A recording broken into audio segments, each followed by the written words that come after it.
सभी प्यारे बच्चों को गुड इवनिंग। आइए भाई लोग, आज हम लोग 7 नंबर सेशन जो है वो स्टार्ट कर लेते हैं। आज का क्वेश्चन काफ़ी अच्छा अच्छा दिया है हमने। ध्यान से देखो बाबू, दर्पण छवि चाहिए। और हम जानते हैं कि जो मिरर इमेज होता है उसमें जो मूवमेंट होते हैं वो राइट टू लेफ्ट और लेफ्ट टू राइट होते हैं। यानी के की जो पोजीशन है ना वो इस तरह से हो जानी है, लगभग सारे में है। पी भी अपने स्थान पे बदलेगा, सारे में है, इसमें नहीं है, डी नंबर में कैंसिल हो गया। एम जो है वो सेम दिखेगा, सारे में है। जेड अपनी स्थिति बदलेगा, देख लो इसमें जेड अपनी स्थिति नहीं बदल रखा है, खत्म हो गया। जी देख लो अपनी स्थिति बदलेगा, यहाँ जी नीचे चला गया। कौन सा बच गया? तो ऑप्शन नंबर ए बच गए। तो आंसर हमारा ऑप्शन नंबर ए जो है यही सबसे बेस्ट और परफेक्ट आंसर है। चलो जल्दी से इस क्वेश्चन को बनाकर दिखा दो। मैं आपको 30 सेकंड का समय दे रहा हूँ। 30 सेकंड मोर देन इनफ है इस क्वेश्चन को सॉल्व करने के लिए। तो 30 सेकंड का समय दे रहे हैं, अगर थोड़ा सा माइंड लगाइएगा बन जाएगा। राधे कृष्णा बाबू, राधे कृष्णा। देखिए तो जल्दी से बनाने की कोशिश कीजिए। 1417 से मिलकर 961 कैसे क्रिएट कर सकते हैं? यानी 17 और 14 को मिलाकर 961 किस तरह से क्रिएट कर सकते हैं? कोई जवाब नहीं जी। ऐसा कैसे हो गया रे बच्चा? C number 19 3 9 3 11 1। ठीक है, चलिए देखिए, कुछ नहीं किया, 14 को और 17 को आपस में ऐड कर दिया। ठीक है, तो 7 4 11 हो गए क्या? 1 1 2 1 3 हो गया, 31 हो गए। अब इस जो 31 आया ना, 31 का क्या कर दिया? तो क्यूब कर दिया। क्यूब की स्क्वायर, 3 3 9 स्क्वायर कर दिया। तो 31 का स्क्वायर अगर कर देंगे तो बाबू कितना हो जाएगा? तो 961 हो जाएगा। अगर हम देखें तो 8 2 10 18 और 2, 18 और 20 कितने? 30 का स्क्वायर 900, खत्म हो गया। अगर देखें तो 19 और 13 है, तो 19 और 13 जोड़ रहे हैं। अगर 13 और 19 को हम लोग जोड़ते हैं तो 9 3 12 यानी ये 32 हो जाएगा। और 32 का स्क्वायर चाहिए, तो 32 का स्क्वायर 1024 आता है। तो आंसर हमारा क्या हो जाएगा? ऑप्शन नंबर सी हो जाएगा। सबसे पहले किसने जवाब दिया था? मैथ वे ने। बहुत अच्छा। देसी ब्लॉग आशुतोष सोनू।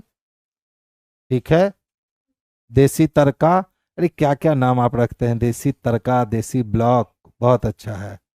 सिद्धि का भी आंसर आया, विनय का भी। बहुत बढ़िया पप्पू। देखो इस टाइप के जो क्वेश्चंस हैं ना वो पूछेंगे, 1 से 2 क्वेश्चंस आपके सिटिंग में ऐसे रहने वाले हैं। इसके लिए माइंड मेकअप करके जाना कि 1 से 2 मैथमेटिकल रीजनिंग आनी ही आनी है। और ये संघर्ष तब करवा देगा जब आपकी प्रैक्टिस अच्छी ना रहेगी। अब देख लो इस टाइप की क्वेश्चंस की बात हम करें, ब्लड रिलेशन से है। P L T B N D यानी 2 4 2 6, एक कारोबारी परिवार के 6 सदस्य हैं, यानी फैमिली की बात कर रहा है। तो कहीं ना कहीं ये ब्लड रिलेशन बेस्ड संबंध है। ठीक है, अब कहता है एन का टी से क्या संबंध है? यानी ऑलरेडी हमें एन का रिलेशन डिफाइंड करना है, किसके साथ कनेक्ट करके? तो टी से। ठीक है, तो देखिए क्या कहता है। टी उस डी की बेटी है जो पी की बहन है। तो टी की मम्मी हो गई डी, और डी पी की बहन है, तो पी मामा हो सकता है या मौसी हो सकती है। अब देख लो तो डी और बी विवाहित जोड़े हैं, तो जब डी मम्मी है तो बी पप्पा हो गया। अब एल पप्पा का भाई है यानी चच्चा हो गया। और ये जो बी पप्पा है, बी का बेटा है जो कि एन की माँ है। तो बी का बेटा कौन है? तो एन बी का बेटा है जो कि एन की माँ नहीं है। तो बी एन का बेटा है, इसका मतलब है कि एन जो है वो बी का बेटा हो गया। तो भाई भाई का रिलेशन आना चाहिए। तो देखिए ऑप्शन नंबर सी में भाई भाई का रिलेशन स्पष्ट रूप से दिख रहा है। ठीक है, अब ध्यान से देखिएगा, कनेक्ट कर रहे हैं एक दूसरे के साथ। कहता एन बी का बेटा है, तो एन जब बेटा है तो एन लड़का होगा, और बेटा हमेशा नीचे होगा। तो किससे नीचे? तो बी से। जो एन की माँ नहीं है, तो बी जब एन की माँ नहीं है तो बी एन के पप्पा है। अब कहता है एल बी का भाई है, तो एल जो है ना बाबू ये बी का भाई है। फिर कहता है डी और बी विवाहित हैं, तो जब डी और बी विवाहित हैं तो डी लड़का डी लड़की हो गई। अब कहता है टी उस डी की बेटी है, टी उस डी की बेटी है जो पी की बहन है, यानी डी जो है ना बाबू ये पी की बहन है। तो पी लड़का है या लड़की हम स्पष्ट नहीं कह सकते। हमारा रिलेशन पूरी तरीके से ये बन करके जो है ना तैयार हो गया। अब पूछा जा रहा है टी n का t से क्या संबंध है, यानी हमें n का रिलेशन फाइंड आउट करना है, किसके साथ जोड़कर, तो t से जोड़कर। तो t के ऊपर कोई महिला है यानी t की माँ, और माँ के पति हो गए पिताजी, और पिताजी का जो पुत्र होगा वो भाई कहलाएगा। तो भाई किस में दे रखा है, तो ऑप्शन नंबर सी में दे रखा है। तो हम लोग ऑप्शन नंबर सी को ही परफेक्ट आंसर बनाएंगे। नेक्स्ट वन देखोगे। देखिए इस टाइप के क्वेश्चंस में लगभग सेट में डाल रहा हूं। क्यों ऐसा कर रहा हूं, क्योंकि लगभग सेट में आपके ये क्वेश्चन डाले गए हैं। हर दूसरे तीसरे सेट में आपको एक क्वेश्चन ऐसा देखने को मिला है।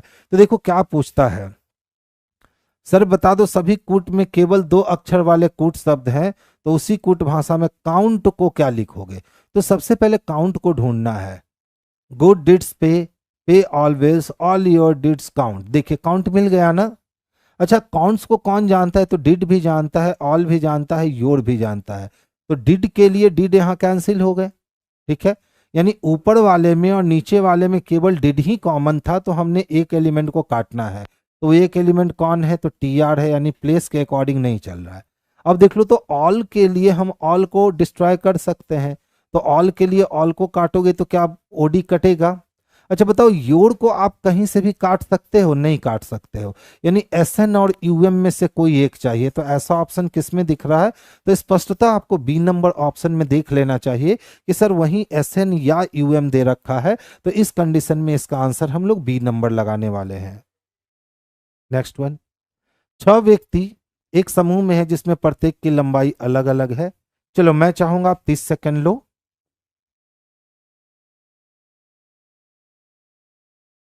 30 सेकंड में इस क्वेश्चंस को जो है ना वो सॉल्व करके दिखाओ जल्दी से।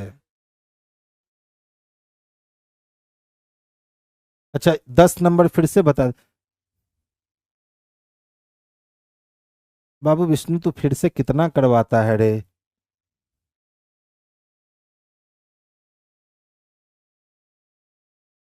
देखिए इसमें होता कुछ नहीं है, सिर्फ कॉमन वाले को काटना होता है। पूछा गया है किसका, काउंट का। काउंट को डीड जानता है, काउंट को योर जानता है, काउंट को ऑल जानता है। अगर ऑल कहीं और है तो उसको काट दीजिए। तो यहाँ गुड डिड पे है, यहाँ पे ऑल बिल्स है, तो यहाँ भी ऑल दिखा और यहाँ भी ऑल दिखा, यानी इस दोनों में केवल ऑल कॉमन है। तो जब कोडिंग हिस्से में एक कॉमन है तो डिकोडिंग हिस्से में भी एक कॉमन होगा, वो डिकोडिंग हिस्सा में ओडी कॉमन है, तो ऑल के लिए ओडी हो गया। अच्छा फिर से देखो, इस वाले में डिड्स कॉमन है और ऊपर भी डिड्स कॉमन है, तो फर्स्ट और थर्ड में सिर्फ डिड्स ही कॉमन है। तो फर्स्ट और थर्ड के डिकोड में भी एक कॉमन होगा, वो कॉमन क्या है, तो टी आर है, ठीक है। अब बच क्या गया, तो एक योर बच गया और एक काउंट बच गया। तो हम योर के लिए यूएम कहेंगे कि योर के लिए एसएन कहेंगे, नहीं कह सकते हैं। इसी तरह काउंट के लिए एसएन कहेंगे या काउंट के लिए यूएम कहेंगे, नहीं कह सकते हैं। इसीलिए हमारा आंसर ऑप्शन नंबर बी से हो गया। तो विष्णु थोड़ा सा पेशेंस रखा कर, बाद में वीडियो को देख लेगा ना बच्चा तो हो जाएगा। नासिर भाई देखिए ना, ये ऐसे नहीं चल रहा है, गर्मी बढ़ रही है क्लास की। फैन चलेगा तो इसको चलाइए, नहीं तो पता चला हम भीग गए। देखिए बाबू कितने व्यक्ति हैं, 6 व्यक्ति हैं। अब कहता है एस भी ओ वाई एक्स टी एक समूह में है जिसमें से प्रत्येक की लंबाई अलग अलग है। तो 6 व्यक्ति हैं, तो 6 व्यक्ति की बात कर रहे हैं, उनमें से प्रत्येक अलग अलग कक्षा में है। अब सोचो लंबाई भी अरेंज करने हैं और हमें कक्षा भी अरेंज करने हैं। ओ भी से लंबा है किंतु टी से छोटा है। तो कोई ओ है जो भी से तो लंबा है किंतु टी से क्या है, छोटा है। एस भी और ओ क्रमशः 9th 7 और 3 में पढ़ते हैं। तो एस किस में पढ़ता है, तो 9th में। भी किस में पढ़ता है, तो 7th में। तो भी पढ़ेगा 7th में और ओ पढ़ेगा 3 में। चलो लो हो गए, आगे चलते हैं। एस सबसे लंबा और सबसे बड़ी कक्षा में पढ़ता है। तो 1 नंबर पे बात कर दी गई कि एस है, तो 2 नंबर, 3 नंबर, 4 नंबर, 5 नंबर और 6 नंबर, और एस सबसे बड़ी कक्षा में पढ़ने वाला है। एक्स वाई से लंबा है किंतु भी से छोटा है। अब एक्स जो है ना वो वाई से तो लंबा है किंतु भी से छोटा है। टी वाई से बड़ी है कक्षा में है। अब टी जो है ना वो वाई से बड़ी कक्षा में है, यानी टी जो है कक्षा की बात करें तो वाई से बड़ी कक्षा में है किंतु भी से छोटी कक्षा में है, ठीक है। तो बताइए टी वाई से बड़ी कक्षा में है, लेकिन भी से छोटी कक्षा में है, यानी टी का वैल्यू जो है वो 7 से कम होना चाहिए, छोड़ देते हैं। कहता है इनमें से कौन भी से बड़ी कक्षा में किंतु भी से छोटी कक्षा में, किंतु भी से छोटा है। तो ध्यान से समझोगे, इसी को हमें अरेंज करना है। एस अरेंज हो चुका है, इसके जस्ट नीचे कौन आएगा टी, उसके जस्ट नीचे कौन ओ, उसके जस्ट नीचे भी, उसके जस्ट नीचे एक्स और सबसे नीचे वाई। अब एस जो है वो सबसे बड़ी कक्षा में पढ़ने वाला है और हमें मालूम है कि भी जो है ना सर ये 7 क्लास पे पढ़ने वाला है और ओ जो है ना सर ये 3 क्लास में पढ़ने वाला है। कोई दिक्कत है यहाँ तक? अब देखो, जैसा कि उसने कहा था कि भी टी की कक्षा और वाई की कक्षा से ऊपर होगा, तो टी की कक्षा और वाई की कक्षा से भी जब ऊपर है तो भी जब 7 नंबर में है तो टी और वाई जो होगा ये 7 से कम होंगे। ठीक है, फिर एक लाइन हमने छोड़ा था कि टी वाई से बड़ी कक्षा में किंतु भी से छोटी कक्षा में, एक्स भी से बड़ी कक्षा में है। अब एक्स जब भी से बड़ी कक्षा में है तो एक्स के लिए तय हो गया कि या तो 8 हो सकता है, या तो 9 हो सकता है, या तो 10 हो सकता है। ठीक है, अब देख लो, हमें ये मालूम है कि एस सबसे बड़ी कक्षा में पढ़ना है और तो एक्स का वैल्यू जैसे ही हम 7 से बड़ी कक्षा लेंगे तो फिर एस या तो 9 में आएगा या तो भी में आएगा। अब पूछा गया है कि कौन भी से बड़ी कक्षा में किंतु भी से छोटा है, तो भी से बड़ी कक्षा में और भी से छोटा कौन है, तो एक्स है। एक्स किस में दे रखा है, तो ऑप्शन नंबर डी में। अब जो बच्चे इस पजल को पूरा का पूरा अरेंज करने की कोशिश में लग गए होंगे वो बच्चे नहीं बना पाएंगे। नहीं बाबू, वाई मत लगाओगे, क्योंकि देख लो यहाँ वाई के लिए क्या है, टी वाई से बड़ी कक्षा में है।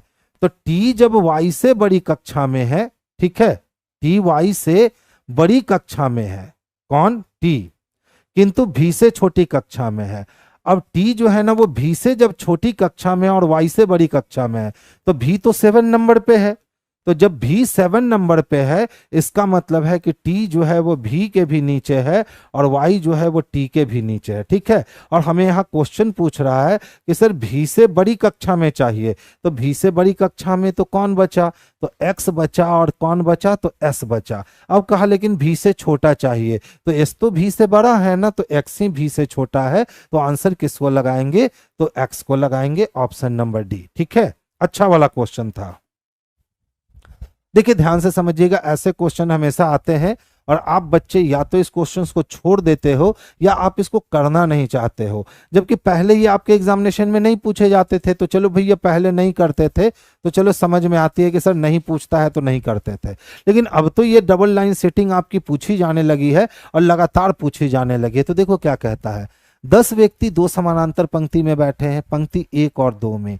ABCDE पंक्ति 1 में उत्तर की ओर मुख करके बैठे हैं और VWXYZ पंक्ति 2 में दक्षिण की ओर मुख करके बैठे हैं। इस प्रकार पंक्ति 8 में बैठे सदस्य 2 में की ओर है। तो जब भी आमने सामने की बात होना मेरे भाई, तो नॉर्थ देखने वाले को नीचे और साउथ देखने वाले को ऊपर रखना, गेम आपके लिए जो है ना ये आसान हो जाएगा। कब की बात कर रहे हैं, जब फेस आमने सामने हो तो नॉर्थ देखने वाले को मेरे भाई नीचे रखना और साउथ देखने वाले को ऊपर रखना। अब देखो क्या कहता है कि ABCDE पंक्ति 1 में बैठे हैं और उत्तर की ओर, यानी ए से लेकर ई तक को नीचे वाले लाइन पे रखना है और वही भी से लेकर के और जेड तक को ऊपर वाले लाइन पे रखना है। जब भी आप ये काम कर लोगे ना तो गेम आपके लिए फिर से आसान हो जाएंगे। अब देखिए प्रश्न क्या कहता है, उसके अनुसार काम कीजिए। ए पंक्ति के दाएं सिरे से दूसरे स्थान पर बैठा है, तो पंक्ति का दायां सिरा तो यही है, तो पहला नहीं दूसरे स्थान पे कौन है, ए है। तो जब आपको राइट हैंड मालूम चल गया है और एक पंक्ति में 5 लोग बैठने हैं, तो 1 2 3 ये 4 और ये 5, तो उसके जस्ट सामने जो है ना वो 5 रो फिर से बना लो, बिल्कुल उसके एकदम बिल्कुल अपोजिट में। अब देखो क्या कहता है, डब्लू का मुख ए के ठीक बगल में बैठे व्यक्ति की ओर है, तो ए के बगल में ये भी बैठा और ए के बगल में ये भी बैठा, तो या तो डब्लू का पोजीशन यहां रख सकते हैं या तो डब्लू का पोजीशन यहां रख सकते हैं। यानी डब्लू के लिए हमारे पास 2-2 पोजीशन बचे हुए हैं, क्योंकि डब्लू का मुख ए के बगल में बैठे हुए के व्यक्ति के सामने है, तो ए के राइट वाले के सामने है या ए के लेफ्ट वाले के सामने है, नहीं कह सकते हैं। अब देखो कहता है एक्स, डब्लू के दाईं ओर तीसरा है। अच्छा बताओ, अगर W को यहां रखेंगे तो इसके दाएं पहला दूसरा तक ही जा सकते हैं, तीसरा नहीं जा सकते। यानी फिक्स हो गया कि सर W को यहां रख लो, तभी आप W के दाएं फर्स्ट सेकंड थर्ड जाओगे तो आप X को यहां बैठा सकते हो। आगे चलिए क्या कहता है, X की ओर, किसकी ओर, X की ओर मुख करके बैठा व्यक्ति B के दाईं ओर ठीक बगल में बैठा है। तो X की ओर कौन है मुझे नहीं मालूम, लेकिन जो भी व्यक्ति है ना वो B के दाईं ओर ठीक बगल में बैठा है। तो B की पोजीशन क्लियर हो गई। B और C के बीच केवल एक व्यक्ति, तो B यहां है बाबू, तो C को यहां रखेंगे तभी B और C के बीच में एक व्यक्ति बैठ पाएगा। अब देखो क्या कहता है, भी वाई के दाईं ओर ठीक बगल में बैठा है। तो भी जो है ना वाई के दाईं ओर, अगर हम वाई को यहां रखें तभी इसके दाएं में भी को रख सकते हैं। डी पंक्ति के किसी भी सिरे पर नहीं बैठा, तो डी जब पंक्ति के सिरे पे नहीं बैठा मेरे भाई, इसका मतलब यहां डी और इस प्लेस पे ई आएगा और नीचे वाली अरेंजमेंट कंप्लीट हो गई। अब इनमें से कौन जेड के ठीक सामने बैठा है, तो जेड के लिए यही वाली पोजीशन बची और जेड के ठीक सामने मेरे भाई बी बैठा हुआ है। बी ऑप्शन नंबर डी में स्पष्टता दे रखा है, तो आंसर आप लोग डी को लगा लीजिए। रेहान का आंसर आ चुका था, ठीक है। सत्यानंद त्रिपाठी जी का भी आ चुका था, बहुत बढ़िया बाबू। ध्यान से समझिएगा, ये सब क्वेश्चन इजी होते हैं। उसके कार्यालय के सापेक्ष में छात्रावास कितना दूर और किस दिशा में है, ठीक है, बस वहीं से वहीं कर लो। कार्यालय से छात्रावास पहुंचने हैं। रामदीन ने अपने कार्यालय से चलना शुरू किया और सबसे पहले दक्षिण में वो 15 मीटर चलकर बस स्टॉप पर पहुंचा और फिर अपनी बाईं ओर मुड़ा, यानी ईस्ट में मुड़ेगा। और सड़क पर सीधे कितना चलता है, तो 8 किलोमीटर चलता है। वहां से वो अपने बाईं ओर मुड़ता है, तो ईस्ट से बायां मुड़ने का मतलब है वो नॉर्थ में जाएगा और 15 किलोमीटर चलकर केंद्रीय पुस्तकालय पहुंचता है। इसके बाद पुनः वो बाईं ओर मुड़ता है, तो नॉर्थ से बायां मुड़ने का मतलब वेस्ट में मुड़ेगा, 4 किलोमीटर चलकर अपने छात्रावास पहुंच जाता है। अब पूछ रहा उसके कार्यालय के सापेक्ष में उसका छात्रावास कितना दूर और किस दिशा में है, तो जो भी अपोजिट डायरेक्शन है आप उसको काट लो। तो साउथ 15 से नॉर्थ 15 कट गए, ईस्ट 4 से वेस्ट 4 कट गए, यानी ईस्ट में बच गया 4। तो ईस्ट में 4, दक्षिण की ओर 4, पूरब की ओर 4, देखो पूरब की ओर 4 ऑप्शन नंबर सी में दे रखा है, तो आंसर हमारा ऑप्शन नंबर सी हो जाएगा, ठीक है। चलिए 30 सेकंड लीजिए, बनाकर दिखाइए। बनने चाहिए बाबू सारे लोगों से, अच्छा क्वेश्चन है। थोड़ा सा दिमाग खर्च करो, थोड़ा सा दिमाग खर्च करोगे बन जाएगा, क्योंकि क्वेश्चन में ज्यादा कुछ किया नहीं गया है, बहुत इजीली तरीके से इसको दे दिया गया है। अच्छा चलो हिंट दे देता हूं, प्लस माइनस की क्रिया इसमें होनी है, ठीक है, प्लस माइनस की क्रिया इसमें होनी है, हमने आपको हिंट भी दे दिया। अब कोशिश करो बनाने की।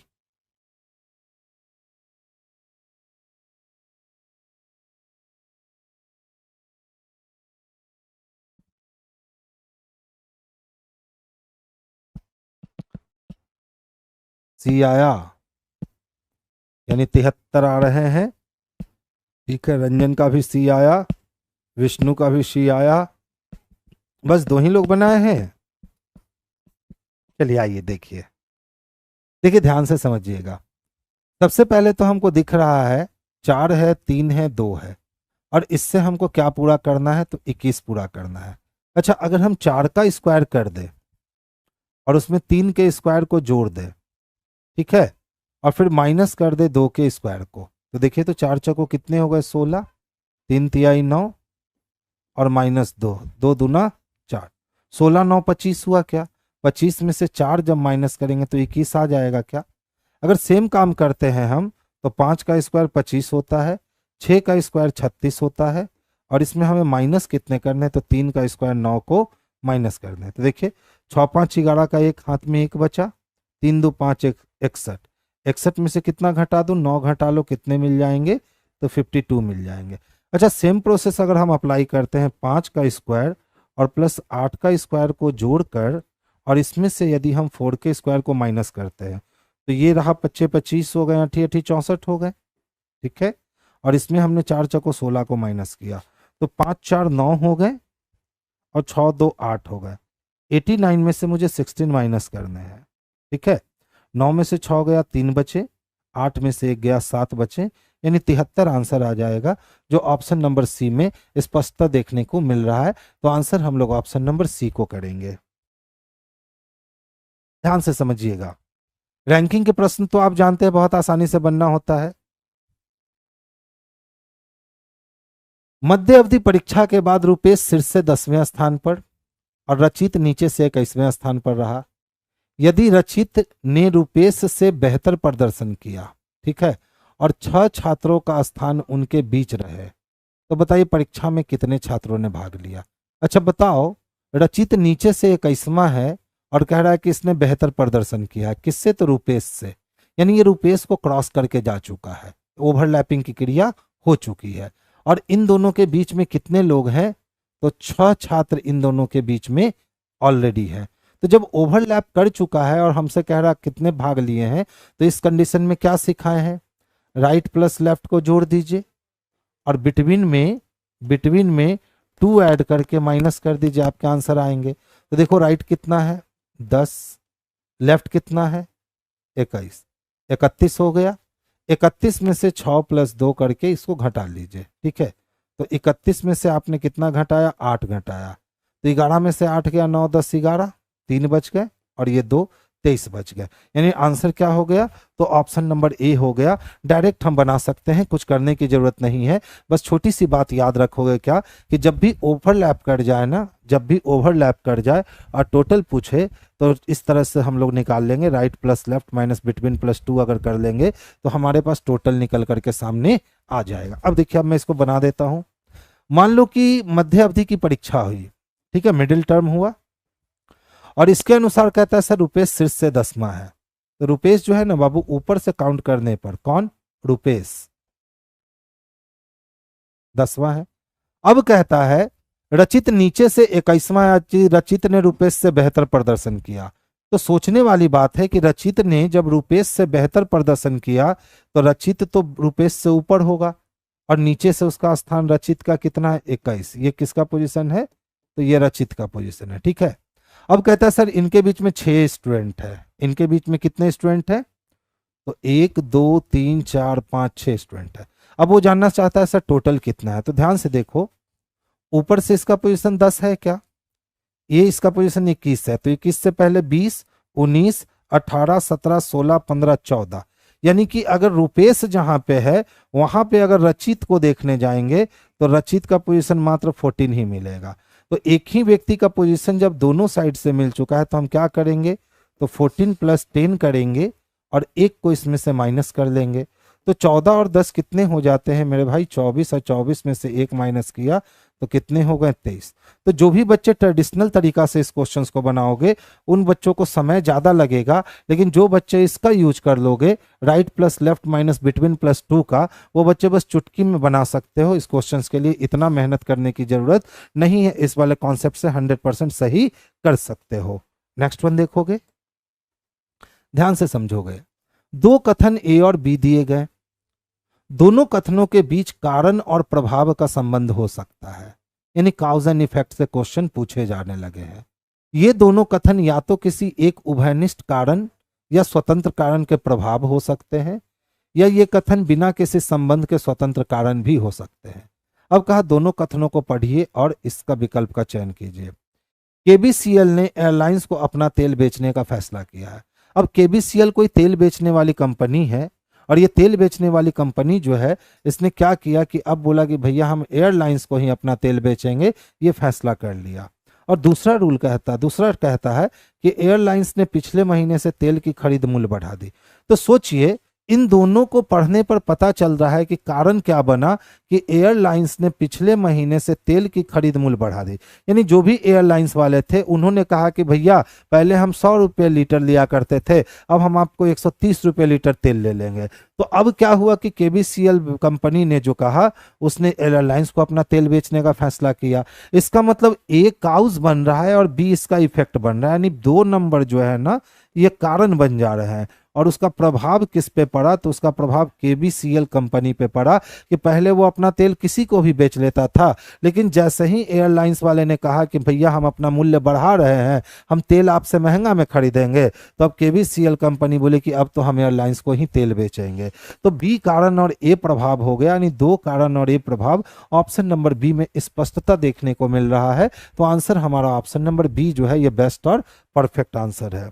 नेक्स्ट देखोगे, देखिए अमरूद अंगूर के पिता का इकलौता भाई है, आम सेब की माँ है, सेब कीवी का भाई है, सेब के नाना की पत्नी अंगूर की दादी भी है, आम का अमरूद से क्या संबंध है। तो हमें आम का अमरूद किससे जोड़ना है, तो अमरूद से जोड़ना है। किसका संबंध, आम का।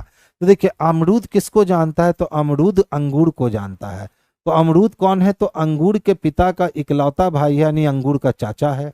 अब देखो तो अंगूर की दादी भी है, तो कौन दादी है, तो सेब का नाना की पत्नी। चलिए इसको बना ही लेते हैं, नहीं तो आम अमरूद में फंस जाओगे। अंगूर के पिता, तो कोई अंगूर है और इसके कोई पिताजी होंगे और इसका कोई भाई होगा, जो कौन होगा, तो अमरूद होगा। अच्छा क्वेश्चन है। आम सेब की माँ है, सेब कीवी का भाई है, सेब का नाना की पत्नी अंगूर की दादी भी है। तो अंगूर की दादी कौन है, तो सेब के नाना की पत्नी अंगूर की दादी है। तो अंगूर की दादी होने के लिए पहले अंगूर का दादा चाहिए, और अंगूर के दादा की जो पत्नी होगी वो कौन होगी, तो सेब कीवी का भाई है, सेब के नाना की पत्नी अंगूर की दादी भी है। तो इसके नाना की पत्नी अंगूर की दादी है, इसका मतलब इसकी कोई बहन है और इसका कोई बेटा है सेब, तभी सेब के ये नाना हो गए और अंगूर के ये दादा हो गए। अब देखो तो क्या कहा, सेब कीवी का भाई है, तो सेब किसका भाई है, तो कीवी का भाई है, तो सेब कीवी का भाई है। ठीक है, फिर क्या कहा, आम सेब की माँ है, और आम जो है ना ये सेब की माँ है। चलो बहुत बढ़िया। अब कहता है आम का अमरूद से क्या संबंध है, तो अमरूद के भाई की बहन यानी बहन हो जाएगी, और बहन किस में दे रखा है, तो ऑप्शन नंबर बी में स्पष्टता दे रखा है। तो आंसर हमारे लिए ऑप्शन नंबर बी जो है यही बेस्ट और सबसे परफेक्ट वाला आंसर होगा। नेक्स्ट देखोगे, देखिए alpha numeric and symbol series है। क्या कहता है, निम्नलिखित में से कौन सी दी गई व्यवस्था में दाएं सिरे से 14वें स्थान के दाईं ओर 9वां होगा।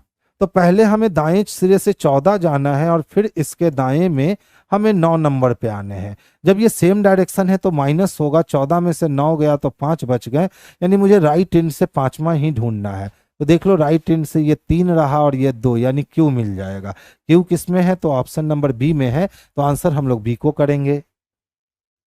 देखिए बाएं से दाएं क्रम लिखी हुई अंग्रेजी वर्णमाला में यदि पहले और तीसरे, ठीक है, दूसरे और चौथे अक्षर का स्थान परस्पर बदल दिया जाए और इसी क्रम को आगे भी जारी रखा जाए तो बाएं से 13वां अक्षर निम्नलिखित में से कौन सा होगा। तो देखिए पहले को किससे बदला है भैया, तो 1 और 3 बदला है, 2 4 बदला है, ठीक है, तो 5 7 बदलेगा, 9 11 बदलेगा, 13 और 15 बदलेगा। 15 कौन हो जाएगा, तो ओ हो जाएगा।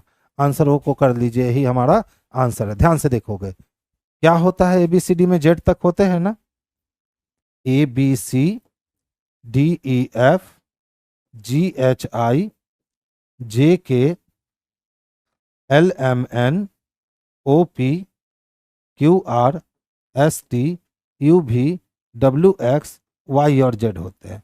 अब कह रहा है कि सर पहले और तीसरे को बदल दीजिए, तो पहले और तीसरे को बदलने का मतलब है कि सी यहाँ ए यहाँ। अब फिर बोला दूसरे चौथे को बदलिए, अब क्या हो जाएगा, तो 5वां 7वां बदलेगा। अब क्या होगा, तो 8वां और 6ठा बदलेगा। अब क्या होगा, तो 9 और 11 बदलेगा। अब क्या होगा, तो 12 और 10 बदलेंगे। अब क्या होगा, तो 15 और 13 बदलेगा। अब क्या होगा, तो 14 और 16 बदलेंगे, और इसी तरह से ये व्यवस्था बदलती हुई आगे की ओर बढ़ जाएगी। अब उसने कहा कि यही काम जारी रखे, तो बाएं से 13 कौन है, तो देखिए तो बाएं से 13 नंबर आने पे पहले तो एम मिल रहा था, लेकिन एम के प्लेस पे कौन आ चुका है, ओ आ चुका है। तो हमने कहा कि सर आंसर क्या हो गए, तो ओ होंगे, तो इसका आंसर ओ हो गया।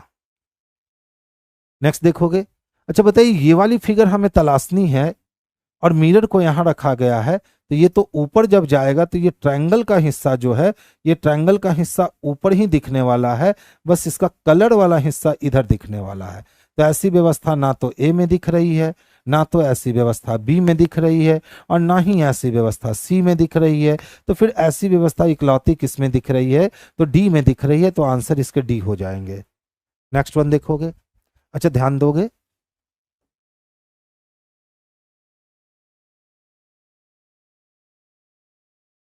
ठीक है, क्या लिखता है? V Z N F X J L लिखता है, ठीक है। कर क्या रखा है पहले ये समझने वाली बात है। अगर ये समझ जाएंगे तभी हम लोग पार्किंग को एक्चुअल में तोड़ पाएंगे, ठीक है। तो देखो तो आई एल 18 ई भी यू एफ, ठीक है, ई भी U F I R L O R I B Y, क्या कर दिए हो भाई साहब? भी Z F X Z L, L आकर के सिर्फ धोखा दे रहा है, नहीं तो बाकी तो व्यवस्था ठीक चल रहा है।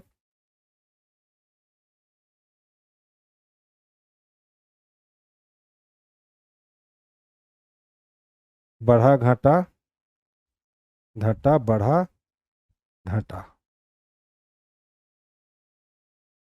18 में 4 जोड़ देंगे तो 22, अब 5 में 5 घटा दिए, अब 4 में 6 नहीं, 12 में 6 घटाए नहीं, 9 से 24 हो गया।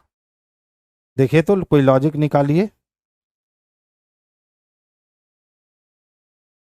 क्वेश्चन तो अच्छा है, जब मुझे इतना देर रोक दिया है इसका मतलब क्वेश्चन ये अच्छे हैं।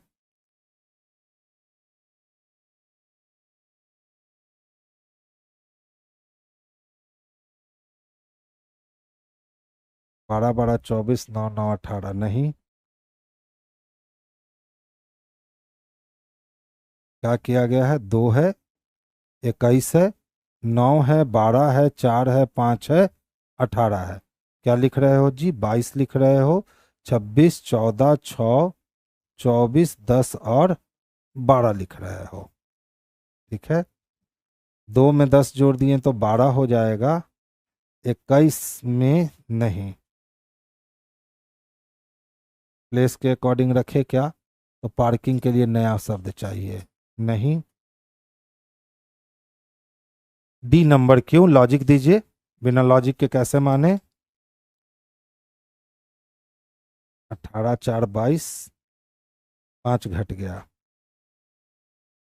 21 22 जा रहे हैं, 2 में 2 घट रहे हैं, तो +1 -2, ठीक है।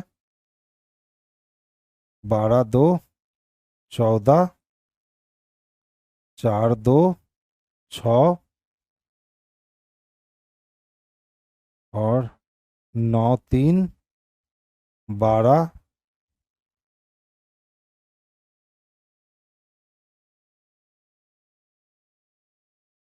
वर्णमाला के क्रम में अगर अरेंज करेंगे तो पहले बी आएगा, बी के बाद डी आएगा, नहीं, U I L D E R, builder को भी Z N F X J L लिखता है। 12 10 22, 9 में से 9 घटा, 21 से 14, 7 और 2 से 4, कोई हाथ पैर तो मिल नहीं रहा है रे बच्चा। क्रॉस करके सब्ट्रैक्ट किया है,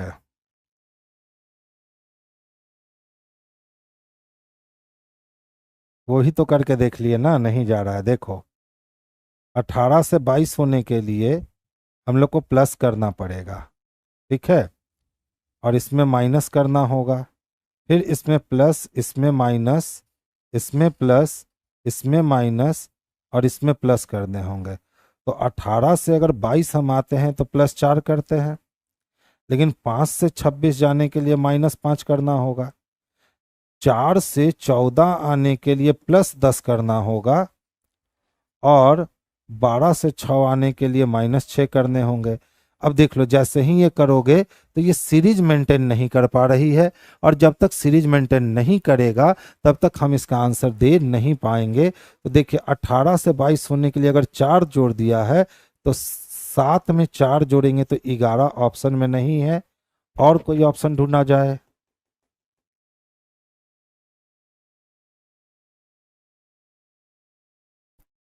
हम्म,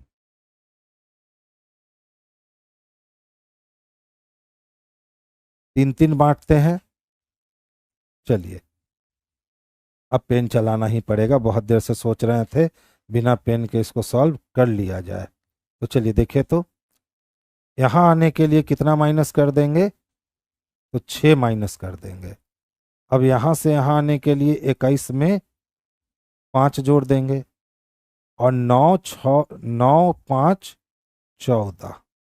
ठीक है। अच्छा देखिए, तो 18 से 12 आने के लिए -6 कर देंगे, यहाँ हम लोग 5 जोड़ देंगे, और यहाँ पे हम लोग 24 चाहिए, तो 30 में से 24 आने के लिए -6 कर देंगे। 12 में से 6 होने के लिए -6 कर देंगे। सेम काम करके देखें क्या, तो 16 में से अगर हम 6 माइनस करते हैं तो 10 हो जाएगा, यानी ये वाली और ये वाली ऑप्शन खत्म हो गई। अब 21 में 5 जोड़ा है तो 1 में 5 जोड़ते हैं तो 6 बच जाएगा। अब इसके बाद फिर 5 को प्लस किया है तो 9 5 14, 18 में 5 घटाएं तो 12 और 6, 9 से 14, 2 तो मिल गए। अच्छा लास्ट में देखें, लास्ट में 6 घटाया, 7 में से 6 घटाएं तो 1 हो गया, फिर 5 जोड़ा है तो 9 5, 9 में से 8 4 12, 8 5 13, 8 6 14।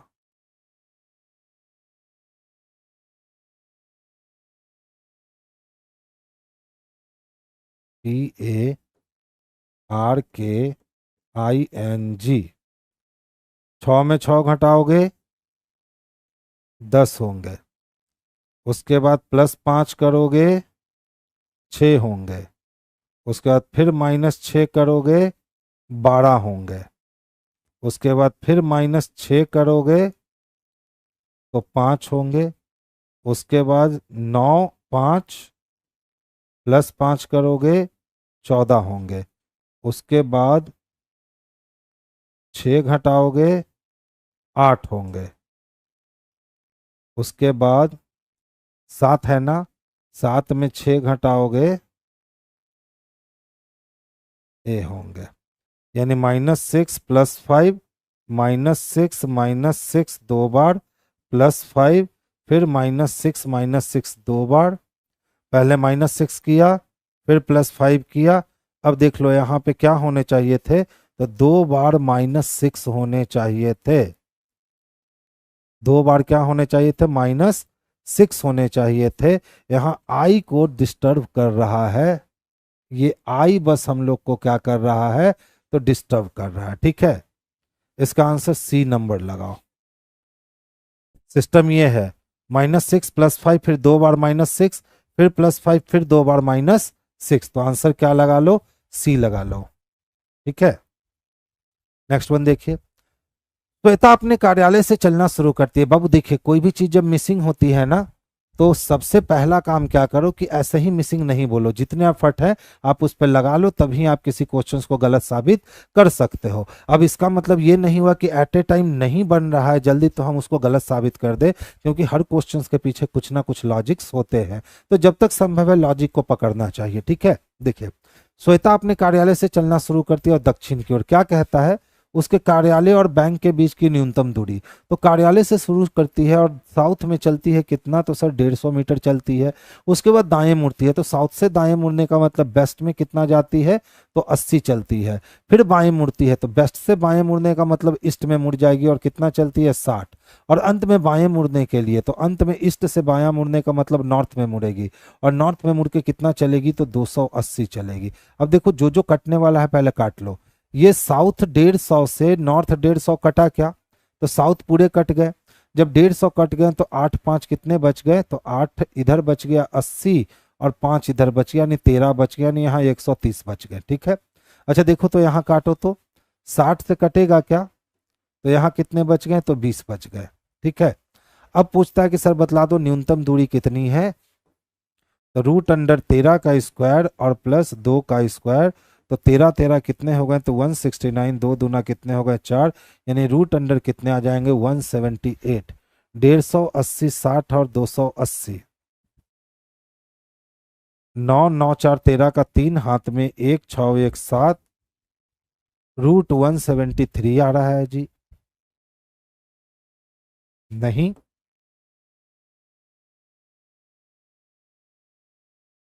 ध्यान दीजिएगा। अपने कार्यालय से शुरू करती है और दक्षिण में कितना जाती है, तो 150 मीटर। साउथ में गई 150 मीटर।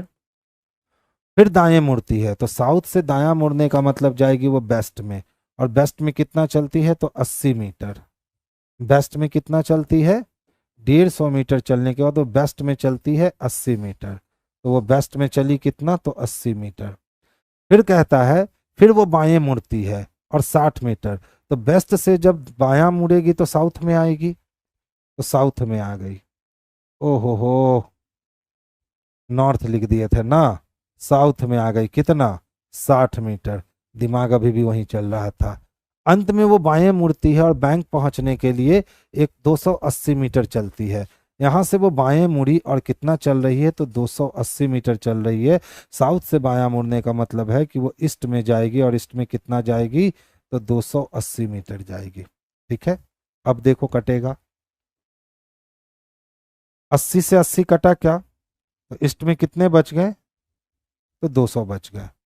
150 और 160 कितने हो गए भैया, तो 210 हो गए। यानी 21 का स्क्वायर और 20 का स्क्वायर चाहिए। तो 21 का स्क्वायर और प्लस 20 का स्क्वायर अगर हम करते हैं, तो 21 का स्क्वायर 441 होता है, और 20 का स्क्वायर कितने हो जाएंगे, तो 400 हो जाएंगे। यानी रूट अंडर कितना आ गया, तो 4 4 841 आ जाएगा। अच्छा बताओ, तो रूट अंडर 841 किसके लिए होता है, रूट अंडर 841 किसके लिए होता है, तो 41 के लिए होता है। अब 2 जीरो इससे छीने थे ना जीरो, एक एक जीरो। तो हम लोग क्या करेंगे कि इसमें एक जीरो लौटा देंगे। इसका आंसर 410 मीटर हो जाएगा। अच्छा क्वेश्चन है। आंसर कितना हो जाएगा, तो 410 मीटर हो जाएगा। विकास सर कहाँ है, बीएसएससी का क्लास क्यों नहीं ले रहे हैं बाबू, अभी विकास सर की तबीयत थोड़ी जो है ना वो तंग चल रही है। ध्यान से देखोगे, कहता है यदि आकृति को 135 डिग्री वामावर्त और फिर 45 डिग्री दक्षिणावर्त घुमाए तो कौन सी आकृति मिलेगी। अच्छा बताओ, 45 डिग्री क्लॉकवाइज और 135 डिग्री एंटी क्लॉकवाइज अपोजिट है, यानी हमको ऑलरेडी एंटी क्लॉकवाइज 90 डिग्री घुमाना है। जब एंटी क्लॉकवाइज 90 डिग्री घुमाओगे तो ये वाली जो व्यवस्था है ना, ये जो व्यवस्था दिख रही है, ये व्यवस्था हमको यहाँ दिखने लगेगी इस तरह से। ठीक है, क्योंकि 90 डिग्री हमने कैसे घुमाया है, तो एंटी क्लॉकवाइज घुमाया है, तो ये व्यवस्था हमें ऐसी दिखने लगेगी। अब ऐसी व्यवस्था देख लो कहाँ है, इसमें तो नहीं है यहाँ, इसमें स्टार ऊपर चले गए हैं, इसमें नहीं है, तो फिर किस में है, तो ऑप्शन नंबर बी में है। तो आंसर हमारे लिए ऑप्शन नंबर बी हो जाएगा। आगे चले, 29 का होता है 841। इतना दूर का स्क्वायर क्यों मैथ वाले सर याद रखते हैं।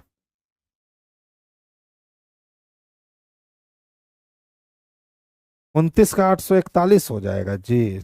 नहीं, 29 का स्क्वायर, हाँ 30 का स्क्वायर 900 होता है। आइए देखिए, एक ही पासे की 4 अलग अलग अवस्थाएं दर्शाई गई हैं 1 से 6 तक। पूछता है 5 वाले फलक के विपरीत, तो 5 वाले को ढूंढो, तो कहाँ है, बस यही है ना। अच्छा 5 को कौन जानता है, तो 4 1 जानता है। कहीं और 4 1 है, तो हाँ सर 4 1 है। 4 1 कॉमन हो गया, और 5 का अपोजिट कौन हो गया, तो 6 हो गया। अब तो डाइस सब का क्वेश्चन आता होगा तो आप लोग हंसते हंसते बना देते होगे ना। नेक्स्ट देखिए, चलें। 6 विद्यार्थी हैं, अभय, भानु, चारू, डेविड, एकता और फरहीन एक स्कूल में शीर्ष 6 रैंक धारक हैं। तो कितने रैंक धारक हैं, शीर्ष 6, 1 2 3 4 5 और ये 6। अब देख लो क्या कहता है, ध्यान से समझना। कहता है भानु का रैंक चारू और डेविड के रैंक के बीच में है।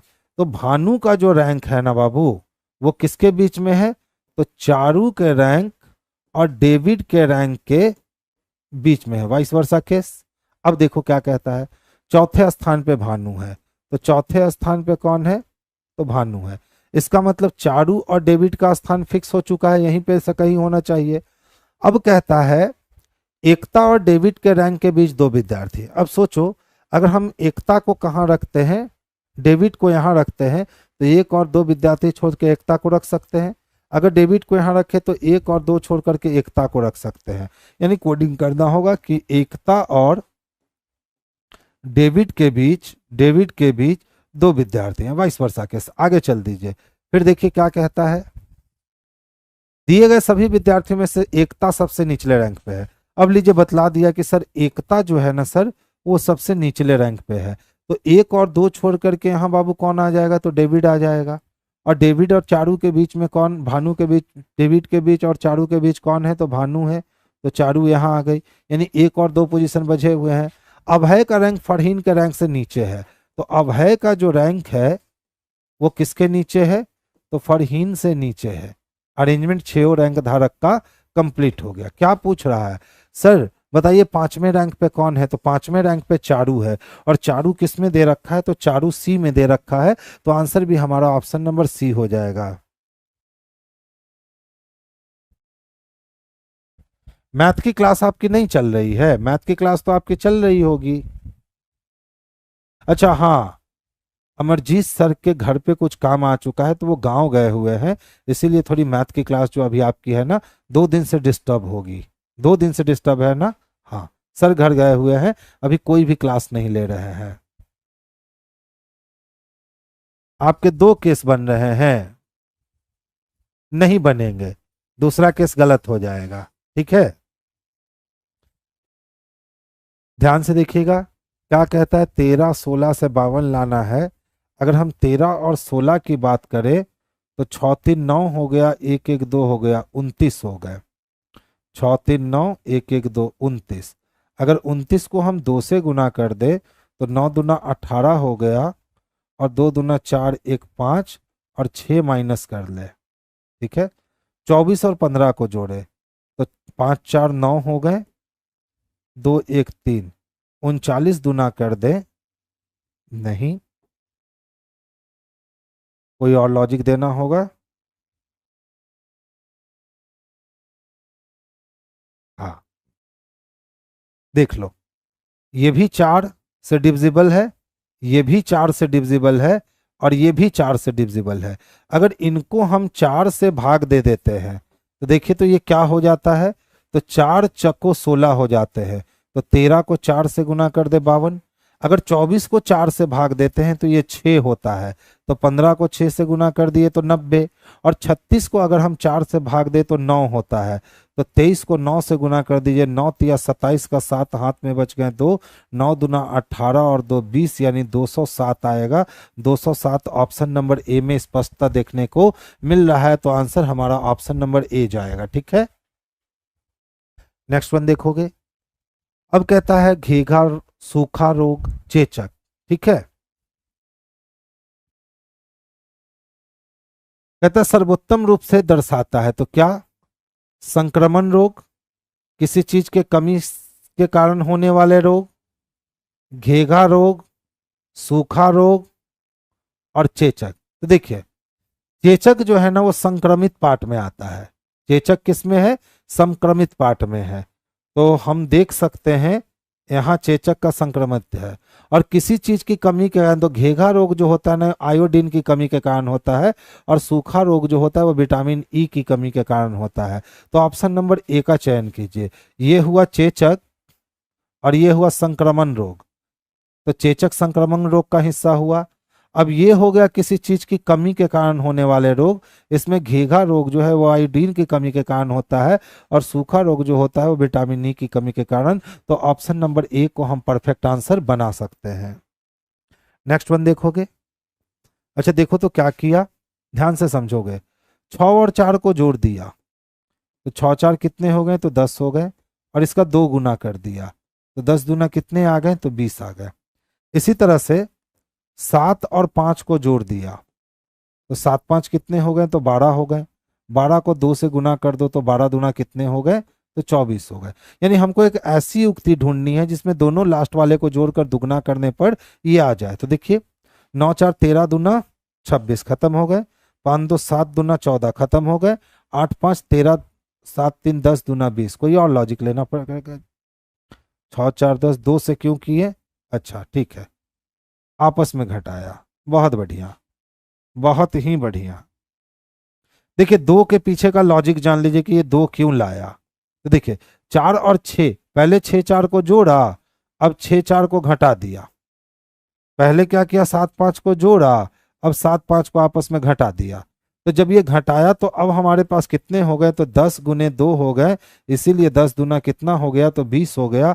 और यहाँ पे हमारे पास कितने हो गए, तो 12 गुने 2 हो गए, तो 12 दूना कितने हो गए, तो 24 हो गए। चलिए काम करते हैं। 9 4 कितने हो गए, तो 13 हो गए, और 9 में से 4 अगर घटाएंगे तो कितना हो जाएगा, तो 5। 13 को 5 से गुना करेंगे तो 65 आ जाएगा, ऑप्शन नंबर ए। इसी तरह 5 2 करे तो 7, और 5 में से 2 घटाएं तो 3, 7 या 21 हो जाएंगे, यानी ये वाली ऑप्शन कैंसिल हो गई। देख लो 8 5 13, और 8 और 5 का अंतर 3, तो 13 तिया 39 हो जाएंगे, 13 तिया 39 हो जाएंगे, ये भी ऑप्शन कैंसिल हो गया। 7 3 10, और 10 में 4 से गुना किए तो 10 चको 40 हो जाएगा, ये भी ऑप्शन गलत हो गया। ऑप्शन नंबर ए जो है ना, यही बेस्ट और परफेक्ट आंसर है। तो हम लोग किसको लगाएंगे, तो आंसर नंबर ए को लगाएंगे। ध्यान से समझोगे बाबू, ए बी की बहन है, एंड का मतलब है कि ए बी का भाई है, और हैश का मतलब है ए बी की पत्नी है, और इस वाले एरो का मतलब है कि ए बी की माँ है, और प्लस का मतलब है कि ए बी का पिता है। अब आपके सामने एक समीकरण दे दिया गया बहुत लंबा सा। अब बोला कौन सा सत्य नहीं है, कहता है सर आर ए की पोती है। तो चलिए तो देखते हैं आर पोती हो सकती है क्या। तो आर के बाद @ ऑफ का साइन है, यानी आर बहन है। तो बहन है तो आर लड़की है, लड़की है तो पोती हो सकती है। तो हम हो गए मेरे पिताजी, और मेरे पिताजी के भाई मेरे चाचा के पिताजी, दादाजी, दादाजी हमको पोती कह सकते हैं, यानी ये सही है। कहता है सर ए टी का नाना है। तो देखो ए जब लड़का है तो नाना हो सकता है किसका, तो टी का। तो चलिए पढ़ते हैं। हम हो गए, एस मेरी बहन हो गई, मेरी बहन की बहन तो मेरी बहन, और मेरी बहन के पिता मेरे पिता के भाई मेरे चाचा हो गए, और मेरे चाचा के भाई दादा हो गए, यानी ए टी का दादा होगा। यहाँ क्या कह रहा है कि ए टी का नाना होगा, यानी यही गलत है। तो जो गलत है वही आंसर होगा, क्योंकि यहाँ पूछा गया कि कौन सा सही नहीं है। तो बाबू सी नंबर जो है ना, यही सही नहीं है। तो आंसर हम लोग ऑप्शन नंबर सी को लगाने वाले हैं। नेक्स्ट देखोगे, कक्षा में आयोजित एक परीक्षा में रमेश का शीर्ष से 16वां और नीचे से 21वां स्थान है। यदि केवल 21 विद्यार्थी परीक्षा में उत्तीर्ण हुए हैं तो कक्षा में कितने विद्यार्थी अनुत्तीर्ण होगा। अच्छा बताइए, एक कक्षा में आयोजित परीक्षा हुआ और ऊपर से किसका स्थान रमेश का 16 है और नीचे से 21 है, तो 16 और 21 को जोड़ दीजिए। और चूंकि एक ही व्यक्ति को 2 बार गिन रहे हैं तो एक घटा लीजिए। तो 6 1 7 हो गए, 2 1 3, एक घट गया तो कितने हो गए, यानी टोटल 36 विद्यार्थी हो गए। टोटल कितने विद्यार्थी हो गए, 36 विद्यार्थियों ने परीक्षा दिया। अब कहता है कि सर केवल 21 विद्यार्थी ही परीक्षा में पास हो चुके हैं, तो इस 36 में से खाली 21 को पास हुआ है, ठीक है। अब पूछ रहा फेल के गो हुआ, तो फेल निकालने के लिए टोटल में से 21 को घटाना होगा। तो 6 में से 1 घटाए तो 5 हुआ, और 3 में से 2 घटाए तो 1 हुआ, यानी 15 विद्यार्थी ऐसे थे जो फेल कर गए हैं। 15 विद्यार्थी किस में है, तो ऑप्शन नंबर डी में है। तो आंसर हमसे डी लिखेंगे, क्योंकि यही हमारे लिए सबसे परफेक्ट आंसर होगा। नेक्स्ट वन देखोगे, ध्यान से देखिए। रमा को याद है कि वो शनिवार को अपने भाई से मिली थी, जो किसी महीने के 20वें दिन के बाद का दिन था। यदि उस महीने का पहला दिन मंगलवार था, तो बताइए जब 1 तारीख को मंगलवार था तो 7 और 1 8 तारीख को भी मंगलवार होगा, 8 7 15 तारीख को भी मंगलवार होगा, और 15 और 7 22 तारीख को भी क्या होगा, तो मंगलवार होगा। तो जब 22 को मंगलवार हुआ तो मिले थे तो शनिवार को जो 20वें दिन के बाद था, तो ये बुधवार हो गया, ये गुरुवार हो गए, ये शुक्रवार हो गया, और ये शनिवार हो गया। तो 22 है तो ये 23 रहा, ये 24 रहा, ये 25 रहा, और ये 26 रहा, यानी कि वो अपने भाई से कम मिले थी, तो 26 तारीख को मिली थी। और 26 तारीख हमारा किस में दे रखा है, तो डी नंबर में दे रखा है। तो आंसर भी हम लोग किसको लगाएंगे, तो डी नंबर को लगाएंगे। देखिए alpha numeric and symbol series दिए गए हैं। उपर्युक्त श्रृंखला में कितने ऐसे लेटर हैं जिनमें से प्रत्येक के ठीक पहले एक सिंबल और ठीक बाद में एक संख्या है। तो सिंबल लेटर डिजिट ढूंढना है। अब देख लो, सिंबल लेटर डिजिट मिल गया ना, सिंबल के बाद लेटर नहीं, सिंबल के बाद लेटर नहीं, सिंबल के बाद लेटर नहीं, सिंबल लेटर डिजिट एक और मिल गए, सिंबल लेटर डिजिट, लीजिए एक और मिल गए, सिंबल के बाद लेटर नहीं। तो कितने मिले? तो एक मिले, दो मिले और एक, तीन मिले। तीन किस में दे रखा है बच्चा? तो ऑप्शन नंबर बी में दे रखा है। तो आंसर हमारा ऑप्शन नंबर बी जो है वही आंसर हो गया। विष्णु अब कौन फिर से चाहिए रे? तो कितना फिर से करवाता है रे बच्चा? ध्यान से देखिए, 1 2 3 4 5 6 7 8 9 10 11 12 13 14 15 16 17 18 19 20। रमा को याद है कि वो शनिवार को अपने भाई से मिलने गई थी, जो किसी महीने के 20वें दिन के बाद का दिन था।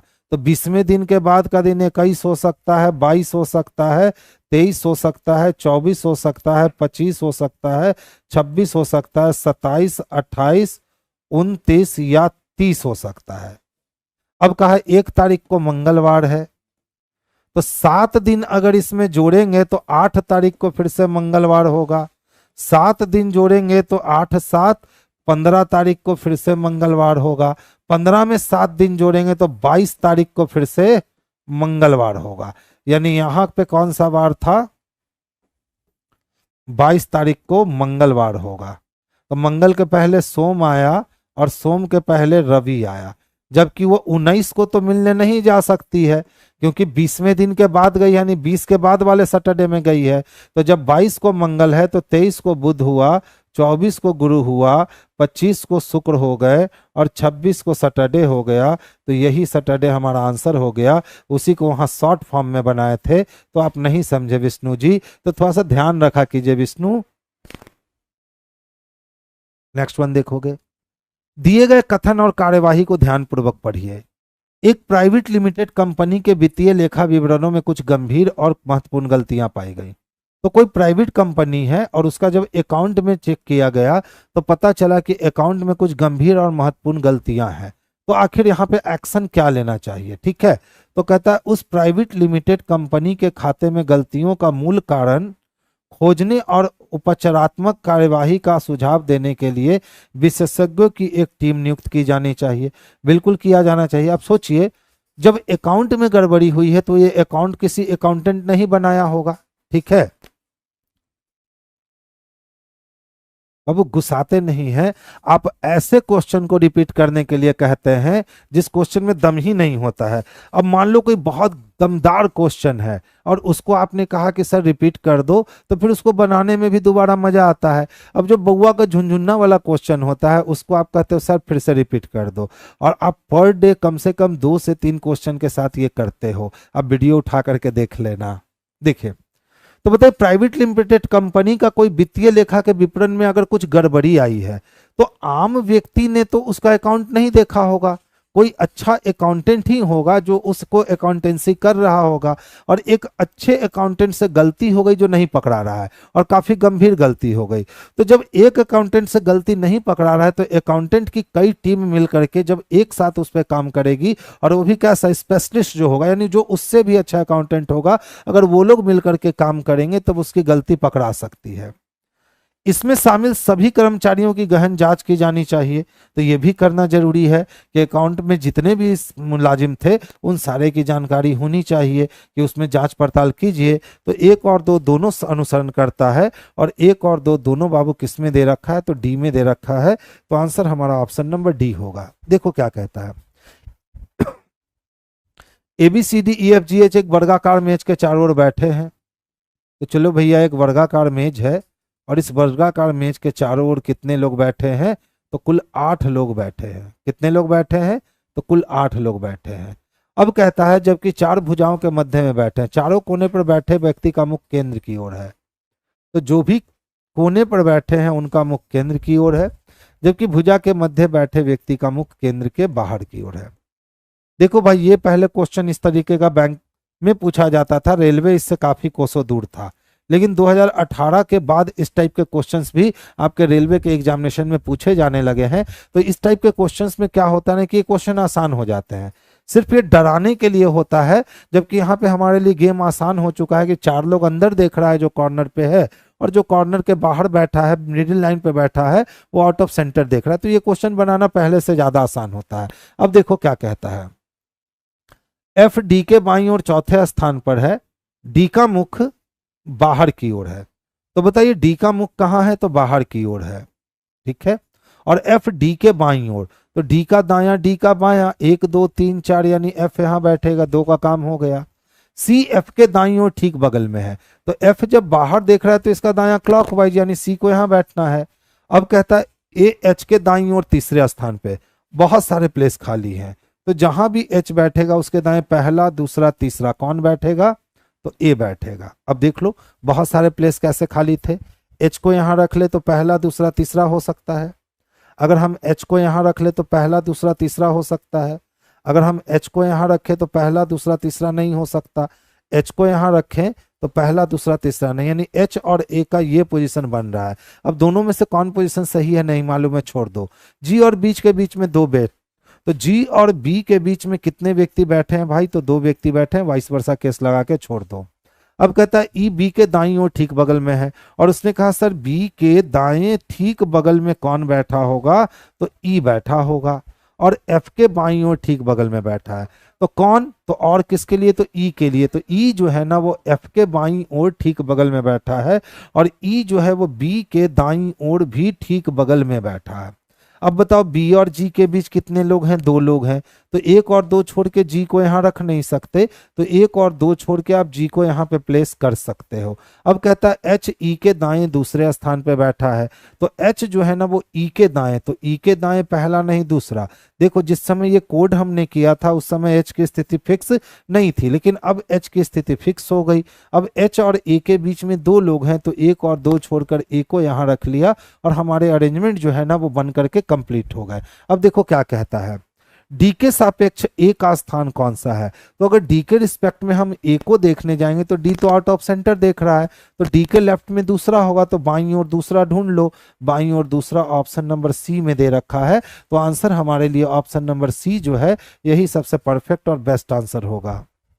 देखिए यदि अंग्रेजी वर्णमाला के सभी अक्षरों को 2 बराबर भागों में विभाजित किया जाए, तो दूसरे अर्धभाग को पहले अर्धभाग से पहले लिखा जाए, तो बाईं ओर से 11वें अक्षर के दाईं ओर 5वां, तो 11 और 5 जुट जाएगा, क्योंकि बाएं के दाएं बोला तो 16। अब 16 अक्षर पे अगर हम जाते हैं तो 16 अक्षर पे कौन सा मिलेगा, तो चूंकि हमने पहले हिस्से को दूसरे पे लिखा है और दूसरे हिस्से को पहले पे लिखा है, तो जब पहला हिस्सा गया है तो 16 चाहिए पी के लिए, लेकिन पी के जगह पे हमको क्या मिलेगा, तो पी में से 13 घटा दो तो 3, 3 किसके लिए, तो सी के लिए, यानी ऑप्शन नंबर ए जो है ना यही इसके लिए सबसे परफेक्ट और सबसे बेस्ट आंसर है। देख लो अब कहता है अंग्रेजी वर्णमाला के सभी अक्षर को 2 बराबर भागों में विभाजित कीजिए, दूसरे अर्धभाग को पहले लिखिए, यानी NOP QRS TUV WXYZ पहले लिख दीजिए, और पहले भाग को बाद में, यानी ABCDEFGHIJKLM।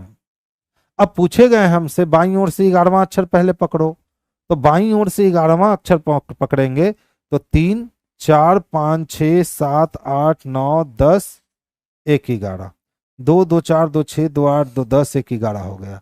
अब इसका इधर दायां होगा और इसका इधर बायां होगा, तो बोला उसके दाएं 5वां पकड़ो, तो इसके दाएं पहला दूसरा तीसरा चौथा और 5वां, जब पकड़ेंगे तो किसके पास जाएंगे, तो सी के पास जाएंगे, वही हमने सी को आंसर बनाया था, तो आंसर हमारा ऑप्शन नंबर सी जो है ना यही बेस्ट आंसर होगा। देखिए ध्यान से देखिएगा, सी के बाद एक गैप करके डबल बी दिख रहा है, सी के बाद ए गैप करके हम यहाँ डबल बी सोच सकते हैं, और डबल बी के बाद ए सी मिलेगा, तो ए सी मिला तो ए डबल सी मिल गया, यानी सी के बाद ए चाहिए, C A double B A C, C A double B A C, तो C A double B A सी, बाहर क्या निकला, ए C B C B, A C B C B है कहीं क्या, तो ऑप्शन नंबर सी में दे रखा है, तो आंसर हमारा ऑप्शन नंबर सी हो गया। तो देखिए आज का ये लास्ट क्वेश्चन था, कल फिर से हम लोग 30 क्वेश्चन से मुलाकात करेंगे। आपके एग्जामिनेशन में 25 से लेकर के 30 क्वेश्चंस के बीच में हो सकते हैं रीजनिंग में, इसीलिए मैं पर डे कोशिश कर रहा हूं 30 क्वेश्चन करने की। तो चलिए आज की सभा हम लोग यहीं बर्खास्त करते हैं, कल फिर हमारी मुलाकात होगी सेशन नंबर 8 में।